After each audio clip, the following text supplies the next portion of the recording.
Ashama harka fuunee kabajamtootaa fi jaalatamtoota hordoftoota keenyaa nageenyi keenya kan kabajaa fi jaalala iddoo jirtanitti isin bira haa ga'u jecha oduu keenya kan guyyaa har'aatiif qabannee jalqabneetiin jira. Oduu keenya guyyaa har'aatiin jalqaba irratti kan isiniif dhiyeessinu gaaffii mana maree bakka bu'oota uummataa irraa muummicha ministeeraa Dr. Abiyyi Ahmadiif ka'ee fi deebii isaan deebisaniin wal qabatee kan qindeeffannee qabna. Ministeerri muummee Dr. Abiyyi Ahmad gaaffii mana maree bakka bu'oota uummataa irraa ka'aniif deebii kennaniiru.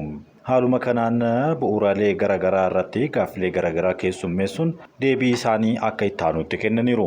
Itoophiyaan qormaataalee jiran dandamachuudhaan guddina diinagdee dhibbantaa 8.4 galmeessisuuf hojjechaa jirti jechuun Dr. Abiyyi Ahmad paarlaamaa irratti dubbateera. Ministeerri muummee Dr. Abiyyi Ahmad gaaffilee mana maree bakka bu'oota uummataa irraa ka'aniif deebii yeroo kennanitti baatiiwwan 8 darban keessatti dameewwan diinagdee gurguddoo milkaa'inoonni jajjaboon galmaa'aniiru yoo jedhan baatiiwwan hafan keessas ciminoota argaman caalmatti itti fufsiisuuf hojjechaa jirra jechuun kaahaniiru. Bara kana lafa hektaara miiliyoona 7.7 qamadii misoomarraa callaa kumtaallee miiliyoona 300 ol ni argama jennee eegaa jirra kan jedhanii fi Itoophiyaan bara darbe qormaataalee jiran dandamachuun guddina diinagdee dhibbantaa 8.1 galmeessisuu kaasuudhaan bara baajataa kana ammoo guddina diinagdee dhibbantaa 8.4 ni galmeessisiifna jechuudhaan eegaa jirra jechuun kaahaniiru.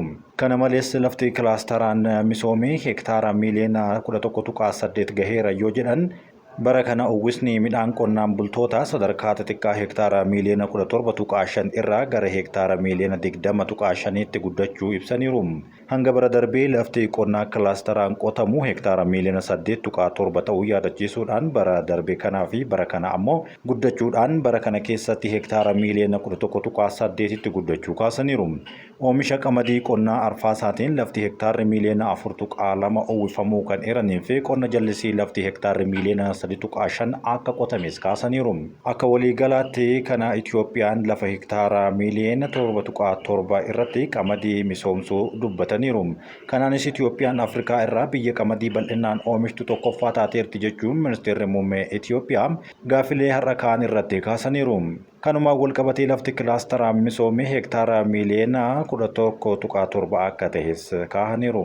Itoophiyaan guddina diinagdee biyya keessaa galmeessisaa jirtu irraa galii dhibbantaa 7 maddisiisuuf hojjechaa jirti jechuun itti dabalanii Itoophiyaan guddina waliigalaa biyya keessaa galmeessisaa jirtu irraa galii dhibbantaa 7 maddisiisuuf hojjechaa akka jirtu dubbatan muummichi ministeeraa Itoophiyaa.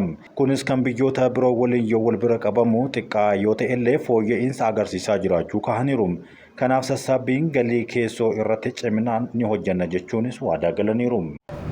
Ministeerri muummee dhimma laga Abbaay yeroo gaafatamanitti hidha haaromsaa guddicha Itoophiyaa ji'a 6 booda akka eebbifamus dubbataniiru.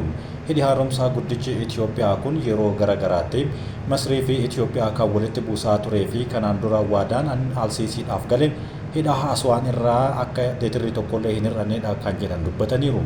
Kanumaan wal qabatee yeroon eebbaa hidha haaromsaa guddicha Itoophiyaa ji'a 6 booda akka ta'us kaasaniiru. Oduu biraatiin wixineen seera deeggarsa sodaa balaaf mindaa hojjettoota mootummaa fi dhuunfaa irraa akka muramu dirqisiisu paarlamaadhaaf dhiyaate. Labsiin haaraan hojjettoonni mootummaa fi damee dhuunfaa ji'a ji'aan mindaa isaanii irraa akka muramu dirqisiisu mana maree bakka bu'oota uummataaf dhiyaateera. Wixineen labsii bitootessa 18 bara 2025 mana maree bakka bu'oota uummataaf dhiyaate kun Komishinii hooggansa sodaa balaa Itoophiyaa akka qaama mootummaa federaalaa walaba ta'etti hundeessuuf qophaa'edha.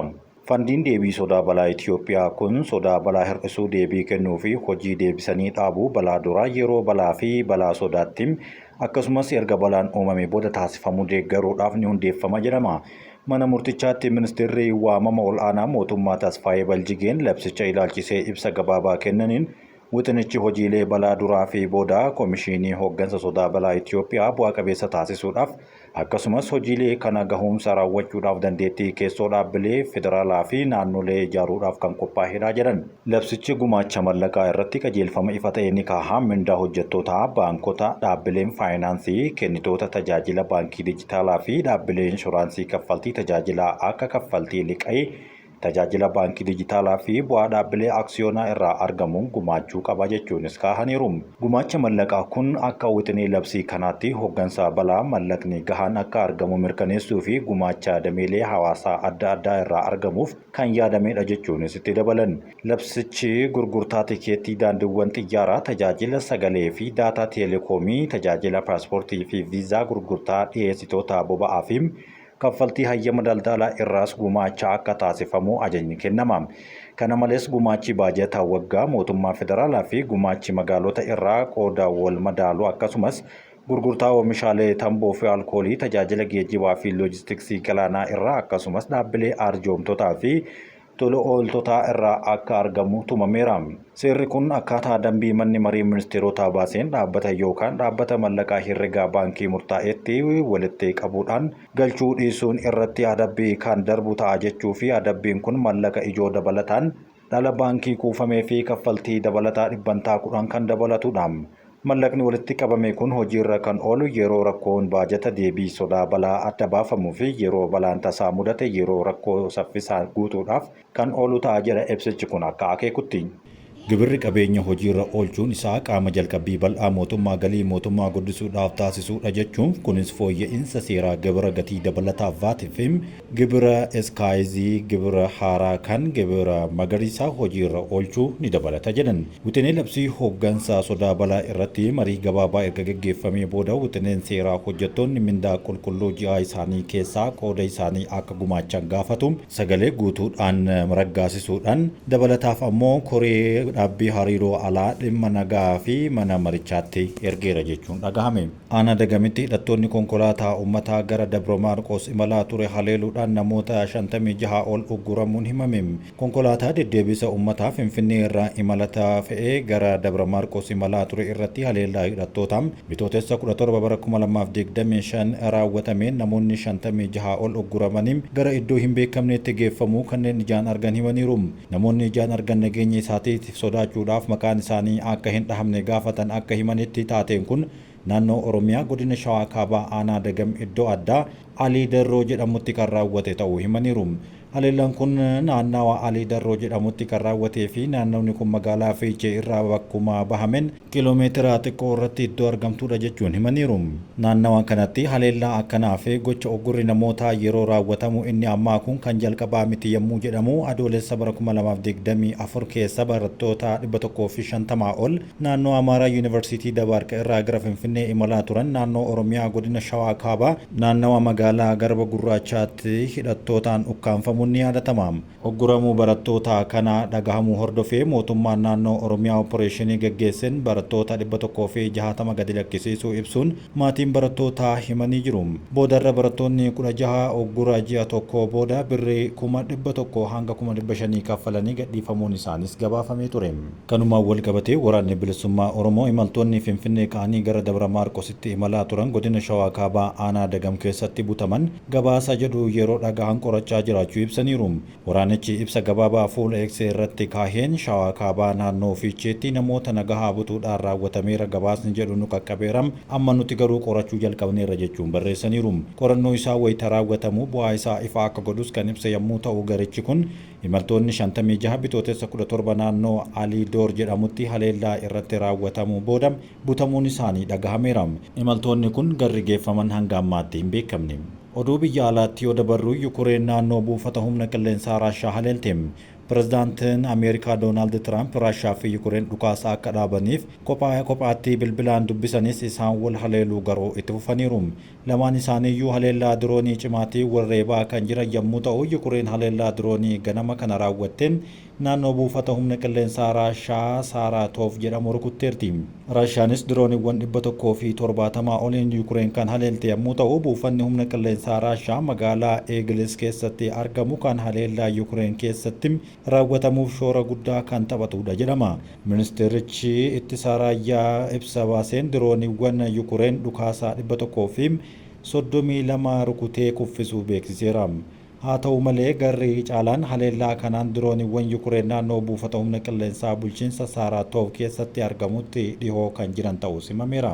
Yukureen gama isheetiin dirooniiwwan 171 Raashaan dhukaastee hundumaa rukuttee kan kuffiste ta'uu yoo beeksiftu haleellaan kun dhagahamem Ameerikaan tattaaffii dippiloomaasii cimaa taasiftee pirezidaantii Raashaa fi Yukureen waliin erga marii geggeessitee boodaadha. Tiraampii fi Puutiin marii karaa bilbilaan geggeessaniin Raashaan buufataalee anniisaa Yukureen irratti hin haleellee fi yookaan buufataalee anniisaa isaanii akka wal jalaa hin haleellee kan dubbatan ta'uun ni yaadatama. Hidhattoonni Huutii misaa'ila baalastikiin Israa'el haleelan. Hidhattoonni Huutii misaa'ila baalastikii Israa'elitti dhukaasuu beeksisanii kunis Israa'el bifa haaraan Gaazatti haleellaa jalqabuu hordofeeti jedhan. Huutii Yemen ibsaa baaseen misaa'illi kun buufata xiyyaaraa Deevid Ben-Guriyoon magaalaa Teel Aviv jiru haleeluudhaaf akka ta'e kan ibse yommuu ta'u, haa ta'u malee misaa'illi dhukaafame kun bakka yaadame osoo hin haleelin hafeera. Ministeerri ittisaa Israa'el ibsa baaseen sagaleen akeekkachiisaa kutaalee Israa'el keessatti dhagahameera. Misaa'illi hidhattoonni Huutii dhukaasan daangaa Israa'el osoo hin seenin rukutamee kufuus himameera. Gama biraatiin Israa'el humna lafoon Gaazatti duula waraanaa kan jalqabuun himame. Israa'el haleellaa humna qilleensaa irratti Gaazatti namoota 430 ol erga ajjeestee booda yeroo ammaa kana lafoonis duula jalqabdeerti. Humni waraanaa biyyattii loltoota lafoo koriidara Zaat Zaarim jedhamu kan kaaba Gaazaa fi kibba Gaazaa gargar baasutti bobbaafamuun himameera.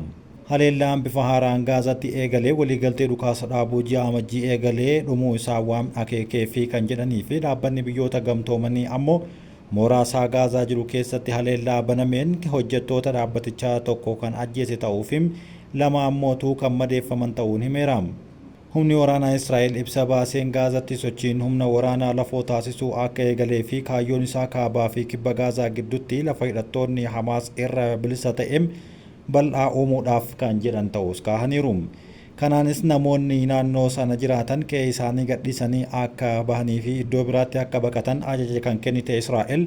Jiraattonni Gaazaa ajaja Israa'el kanaan yaaddoo keessa galuudhaan hedduun isaanii weerara kanaan dura si'a hedduu irra deddeebiidhaan qe'een isaanii buqqaafameefis yaaddoo qaban ibsachaa jiru.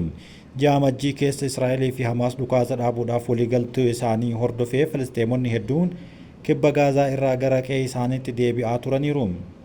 Israa'el amma bifa haaraan haleellaa banuun alatti Filisxeemonni qe'ee isaanii irraa akka baqataniif ajaja kan kennitee fi ministeerri ittisaa Israa'el Kaartiz kaleessa roobii darbee erga viidiyoodhaan dabarsaniin lammiileen Israa'el butaman hanga gadi lakkifamanitti akeekkachiisa isa dhumaati jechuun kaaseera. Gaaffiin Israa'el yeroo galma hin gahinitti mancaatiin hamaatu Hamaasiin mudata akkasumas Filisxeemotas mudata jechuun dubbateera. Hamaas ammayyuu lammiilee Israa'el 59 harkaa kan qabuu fi isaan keessaa kan lubbuun jiran 24 akka hin caalletu amanama. Kibxata darbe ammoo ministeerri muummee Israa'el Benjaamin Netanyaahuu ibsa kenneen kana booda biyyattiin humna cimaan Hamaas akka loltuu fi mariin geggeeffamus osoo lolli geggeeffamuu ta'uu qaba jechuun dubbateera. Haleellaan qilleensarraa Israa'el geggeessite hanga roobitti kan itti fufeetti gaafa ta'uu fi kibxata ganama kan geggeeffame jiraattota Gaazaa hedduu lubbuu dhabsiisee jira. Israa'elii fi Hamaas waliigaltee dhukaasa dhaabuu marsaa jalqabaa irraa gara marsaa lammaffaatti cehuudhaaf qabxiilee ijoo ta'an irratti waliigaltee irra gahuu hin dandeenye.